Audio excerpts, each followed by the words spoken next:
Voilà, bonsoir à tous, bienvenue sur notre nouvelle émission « On a tous besoin ».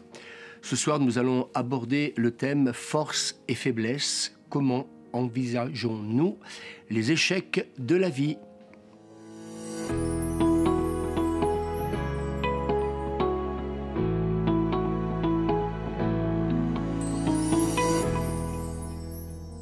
Quel plaisir d'être avec vous, vraiment, et je pense que vraiment du fond du cœur que ce que nous allons aborder va être une bénédiction, c'est ce que je souhaite pour chacun d'entre vous. Et on va commencer par un texte biblique que nous trouvons dans la première épître donc, de Jean, chapitre 4, verset 18.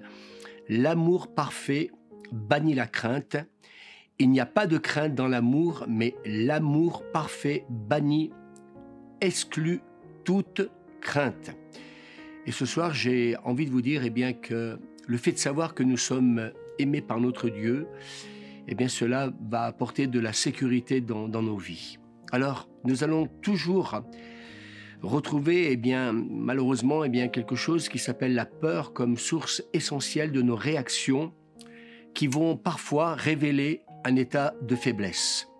Et il y a un texte qui m'a interpellé dans l'Ancien Testament, dans le livre des Nombres, au chapitre 13, à partir du verset 1er. Donc on va faire une longue lecture, mais cela va vous permettre pourquoi ce soir, au travers de ce thème, je vais aborder la question de la peur que nous retrouvons dès l'enfance jusqu'à l'âge adulte. Et il nous est dit dans ce texte que l'Éternel va donc parler à Moïse et il va lui dire « Envoie des hommes pour explorer le pays de Canaan ». Ce pays que Dieu a décidé de donner donc aux enfants d'Israël. Et le Seigneur va lui dire, tu enverras un homme de chaque tribu de leur père, et tous seront donc des principaux d'entre eux. Vous verrez le pays, ce qu'il est, et le peuple qui l'habite, s'il est fort, s'il est faible, s'il est en petit ou en grand nombre. Et il nous est dit qu'ils vont arriver jusque dans cette vallée, où ils vont y couper une branche de vigne avec une grappe de raisin, qu'ils vont porter à deux au moyen d'une perche. Ils prirent aussi des grenades aussi, puis des figues, et puis ils furent de retour de donc cette exploration au pays au bout de 40 jours. Et voici ce qu'ils vont donc raconter donc à Moïse. Nous sommes allés dans le pays où tu nous as envoyés. Et ils vont dire à Moïse la vérité, c'est qu'il y a un pays où coule le lait et le miel, et en voici les fruits. Mais le peuple qui habite ce pays est puissant. Les villes sont fortifiées, très grandes, et nous y avons vu donc des enfants d'Anak. Et Caleb fit taire le peuple qui murmurait contre Moïse, et ils vont dire « Montons, emparons-nous du pays, nous y serons vainqueurs. » Mais les hommes qui étaient allés avec lui vont dire « Nous ne pouvons donc monter contre ce peuple, car il est plus fort que nous. » Et ils décrièrent devant les fils d'Israël le pays qu'ils avaient exploré. Ils dirent « Le pays que nous avons parcouru pour l'explorer est un pays qui dévore ses habitants. Tout le peuple que nous y avons vu se compose d'hommes donc d'une haute taille. Nous avons vu les géants, ils vont même jusqu'à là, de la race des géants, et puis nous étions à nos yeux comme des sauterelles, et c'est ce que nous étions aussi à leurs yeux. » Et là, nous nous rendons compte, selon donc l'histoire donc du peuple Israël, où le Seigneur interpelle Moïse, il veut le faire rentrer dans le pays de la promesse, et voilà, donc on constate que oui, les fruits sont évidents, les fruits sont là, mais en même temps, plutôt que de s'attacher aux promesses de Dieu et plutôt de s'attacher aussi à ce qu'ils ont ramené, 40 jours d'exploration, malheureusement, ils vont commencer à laisser le doute et puis la crainte et la peur surtout envahir leur cœur. Alors, j'ai presque envie de vous dire ce soir que cette peur, on la rencontre dès l'enfance.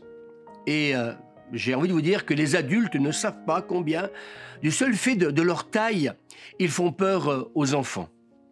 Pour s'en rendre compte, les parents devraient imaginez quelle serait leur réaction s'ils vivaient au milieu de géants de plus de 4 mètres de haut, dont leur force leur paraîtrait plus grande que celle d'Hercule. Et j'ai vécu un peu cette expérience il y a une semaine de ça, donc un enfant qui est venu vers moi. Et bien sûr, voilà, quand il m'a vu de ma hauteur, l'enfant a pris peur et s'est mis donc à pleurer.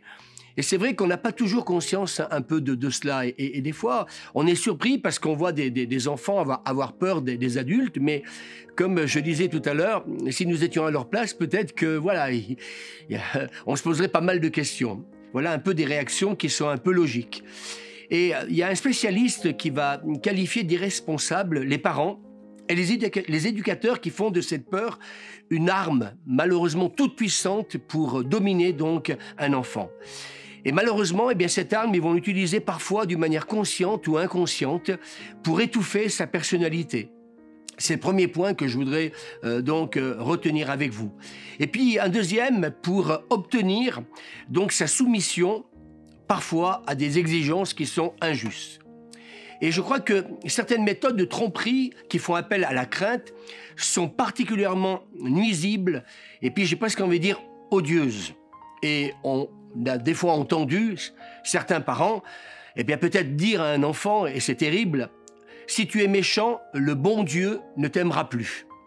Et puis, il y a aussi ce témoignage de cette jeune fille qui raconte que, sans cesse, sa mère pouvait lui dire, parce que malheureusement, elle n'était pas toujours, peut-être gentille avec sa maman, de même lui dire, tu seras maudite.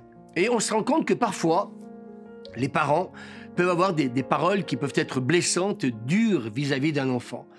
Et puis, un autre témoignage, disait, il me semble que je n'ai pas le droit de vivre. Finit donc par raconter un adulte, un psychologue, alors qu'elle était enfant, elle avait entendu malheureusement son père lui dire celle-ci n'aurait jamais dû naître. Et j'aimerais vous dire qu'en tant que pasteur, ce sont des choses que j'entends malheureusement dans certaines confessions. Et je crois que la peur, et c'est important ce que je vais dire, est le catalyseur de toute suggestion. Et la suggestion sème 1000 peurs tenaces et absurdes, bien souvent dans le cœur même des plus intelligents et les plus courageux. Et je crois que malheureusement, j'ai pris conscience ces derniers temps que, dans nos pensées, parfois, les choses ne sont pas toujours évidentes. Il y a aussi des mères qui, pour dominer aussi leurs enfants, bien sûr, on ne va pas toutes les mettre au même niveau, et heureusement d'ailleurs qu'il y a de très bons parents, de très bonnes mamans et de très bons papas, mais malheureusement, il arrive que parfois, certaines mères, pour dominer leurs enfants, agitent malheureusement le spectre des remords. Tu verras, quand je serai morte, tu te repentiras de la peine que tu m'as faite. Oui, c'est des choses qui, ça peut arriver. D'autres ne savent pas se contenir devant leurs enfants. Et puis, un autre témoignage d'une jeune fille, malheureusement, qui va se souvenir de l'angoisse qu'elle a vécue un certain soir. Peut-être qu'il y aura alors que vous êtes en train de m'écouter, une personne qui va se reconnaître. Donc, cette angoisse qui a saisi donc cet enfant, où sa mère donc est partie en déclarant qu'elle allait se jeter donc à l'eau. Et puis, bien entendu, qu'est-ce qui s'est passé ? Alors que sa maman partait pour, malheureusement, avoir un acte qui serait terrible, cette histoire vraie nous dit que l'enfant s'est mis à courir après donc sa maman dans la nuit, malheureusement, en hurlant. Et mettons-nous à la place de cet enfant de désespoir. Et bien sûr, dans la nuit, plusieurs fois, cet enfant est tombé. Et puis même un passant qui est là, il va voir cet enfant et puis il va, la disputer parce que il voit cet enfant qui est en train de crier, qui est en train, de manifester cette peur et lui pensant que cet enfant faisait un caprice. Alors bien sûr, on peut aussi parler aussi d'autres peurs, d'autres craintes. On peut ajouter, les terreurs accidentelles, les incendies, les accidents de la route, donc un autocar, un train qui peut dérailler, ou encore aussi, ça je l'ai entendu aussi, certaines punitions des parents, où on va enfermer un enfant dans une cave ou dans une pièce toute noire, un placard. Et ça, je l'ai entendu aussi, malheureusement. Et tout cela, malheureusement, va jouer aussi un rôle énorme dans l'histoire des personnes malades et fragiles. Car tout cela, malheureusement, va rencontrer un terrain fertile dans tout cœur humain. Alors, bien sûr que rien ne pousse plus facilement que la peur. Et j'ai le sentiment que véritablement, eh bien, de plus en plus, eh bien, nous voyons bien des peurs se manifester dans la vie de bien des personnes. Il y a Nelson Mandela qui a dit « Le courage », j'aime beaucoup cette citation, n'est pas l'absence de peur, mais la capacité de vaincre ce qui fait peur.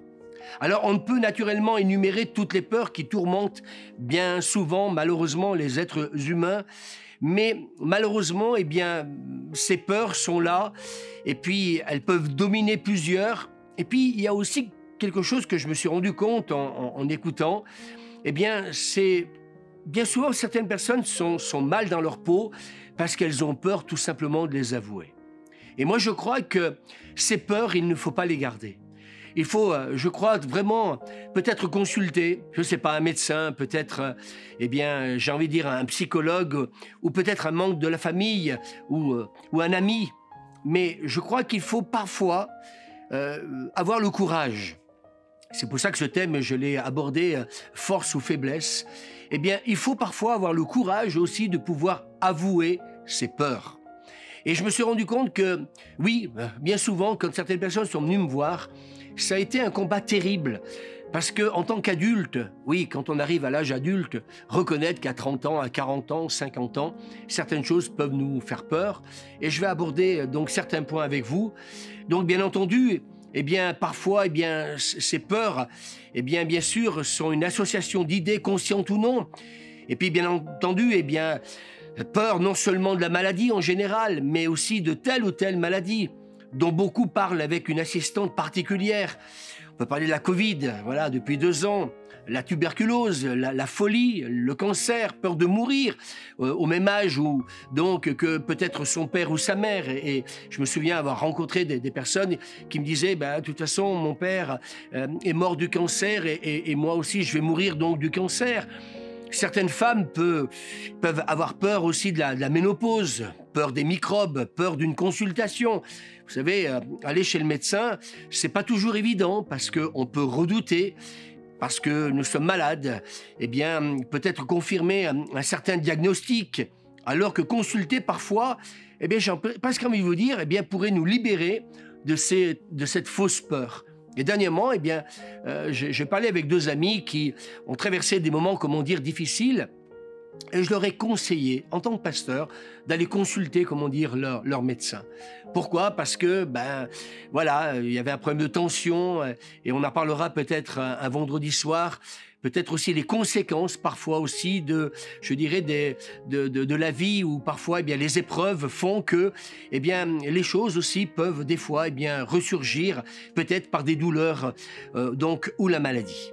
Alors, comme je disais, parfois, la peur d'aller chez le médecin, je rencontre aussi des personnes qui ont peur d'aller chez le médecin, de peur peut-être de confirmer, eh bien, donc, une certaine maladie. Alors que peut-être consulter, parfois, pourrait nous libérer de cette fausse peur. La peur aussi, parfois, de certaines femmes, d'avoir aussi un enfant handicapé. Et malheureusement, eh bien, c'est ce que nous pouvons entendre, puis qui retient, malheureusement, des femmes à l'écart de la maternité. La peur de mourir dans le sommeil, la peur des cauchemars, et je rencontre aussi des personnes qui, eh bien, ont peur de mourir dans le sommeil, peur des cauchemars, aussi des insomnies, peur d'une opération, peur de la mort, oui, qui gagne aussi l'entourage du malade et puis qui peut, comment dire, l'empêcher, eh bien, d'affronter aussi peut-être son départ ici-bas. Et vous savez, des fois, eh bien, quelque part, eh bien, oui, on rejette un peu des choses qui, malheureusement, eh bien, risquent d'être réelles. Mais cette peur fait que, eh bien, on ne se prépare pas. On est plutôt dans, j'ai presque envie de dire, le déni. Voilà le mot que je voulais donc trouver. Et puis aussi peur de perdre un papa, de perdre une maman, de perdre un mari, de perdre un enfant, qui entraîne une dépendance fausse donc à son égard. Peur aussi de la solitude. Et je rencontre aussi des personnes qui, malheureusement, et avec ce qui s'est passé avec le Covid depuis 2 ans, eh bien oui, cette peur de la solitude, de finir seul. Peut-être que, eh bien, quelqu'un a perdu son épouse, quelqu'un donc a perdu son mari, et puis peur d'être aussi sans foyer, peur de quitter son cadre coutumier, peur des responsabilités aussi. Et je me rends compte que, eh bien, nous rencontrons des personnes qui ont des capacités, mais malheureusement, eh bien, à cause peut-être justement, eh bien, que ces personnes se dévalorisent, eh bien, elles ne sont pas conscientes qu'en fin de compte, elles ont des dons, elles ont des capacités exceptionnelles. Il peut y avoir aussi d'autres peurs, la peur aussi de l'inconnu, peur d'être sans argent, hein, le peur de manquer, la peur aussi de faire de la peine aussi. Et ça peut arriver parce qu'on ne veut pas blesser parfois, peur de dire la vérité. Eh bien, cela peut nous empêcher aussi d'être vrais avec les autres. Et puis aussi, cette peur de ne pas être compris qui empêche des époux, malheureusement, de s'expliquer. Parce que de toute façon, si je dis telle ou telle chose à mon mari ou comment dire, à ma femme, eh bien, il va pas me comprendre. Et puis, malheureusement, ça va davantage creuser entre eux un fossé d'incompréhension. Peur de se retrouver seul, je disais tout à l'heure, peur qui empêche aussi de rompre aussi, au risque peut-être de surprendre, mais cette peur aussi de rompre des fiançailles. Parce que, tout simplement, eh bien, cet amour que peut-être ce couple avait peut-être vécu au départ de leur relation, eh bien, l'un ou l'autre s'est rendu compte que c'était pas, comment dire, un premier amour, un amour vrai, véritable. Peur aussi d'être déçu dans l'amitié. Et combien de fois, malheureusement, j'ai rencontré des personnes qui, parce qu'ils ont été déçus par donc un ami, eh bien, voilà, eh bien, ont décidé de ne plus jamais faire confiance ou à nouveau, eh bien, renouveler peut-être, eh bien, une relation avec quelqu'un, bien entendu. Et puis, c'est quelque chose que je crois qui est terrible parce que je ne crois pas que nous avons été créés pour être seuls. C'est important aussi que nous puissions avoir autour de nous des personnes avec qui nous pouvons parler, des personnes qui vont aussi nous comprendre. Alors, peur du moment aussi, donc d'un plaisir qu'on peut vivre avec quelqu'un, eh bien, peur que ce plaisir prenne fin, puis qui va peut-être nous empêcher de savourer ces instants. Alors, il est vrai que dans la vie, nous pouvons savourer, comment dire, certains moments précieux en famille, etc. Mais cette peur, oui, que quelque part, eh bien, ces moments de plaisir, eh bien, cessent malheureusement, parce que tout simplement, il va falloir donc se séparer.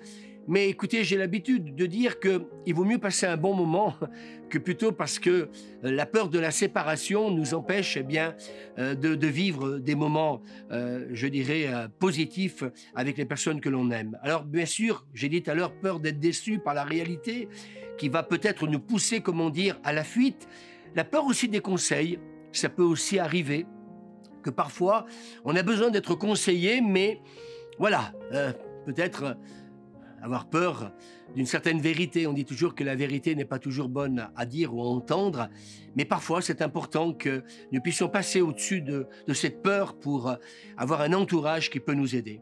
Peur aussi d'être influencé, je dirais, oui, d'être influencé. Et des fois, je me rends compte que nous rencontrons des personnes qui, parce qu'elles ont peur d'être influencées, parce qu'elles vont demander un conseil, eh bien, malheureusement, elles vont se détourner, comme je disais, de ce conseil. Alors, bien entendu qu'il nous faut rencontrer des personnes, des vrais amis, je dirais, des personnes qui ont de la sagesse, qui vont tout simplement, eh bien, donner un conseil, non pas pour influencer, mais pour aider peut-être cette personne, justement, à prendre la bonne décision. Alors, bien sûr, peur de décevoir. Et ça aussi, eh bien, compte tenu que chacun, eh bien, d'entre nous, on est loin d'être parfait, alors on peut avoir peur de décevoir. Puis cette peur aussi, parfois aussi d'être grondé aussi, cela peut aussi arriver, certainement peut-être pour un jeune, peut-être pour donc un adolescent, donc un enfant, eh bien oui, cette peur peut exister parce que peur que peut-être certains parents nous disent donc certaines vérités, et puis toutes ces peurs, eh bien, se donnent la main jusqu'à cette peur même, eh bien, de pouvoir donc en parler. Et je voudrais peut-être terminer ces moments tout simplement pour vous donner une citation qui, je crois, va certainement vous parler, que j'ai retenue, que j'ai trouvée donc très positive. Et c'est saint François de Sales qui dit, en parlant donc de la peur, « Elles grossissent en boule de neige jusqu'à un vertige de l'âme, où celle-ci perd toute résistance à la peur et tout contrôle du bon sens. Voilà, bien écoutez, on va se retrouver la semaine prochaine à 20h30. Je vous souhaite de passer une bonne fin de soirée. Merci.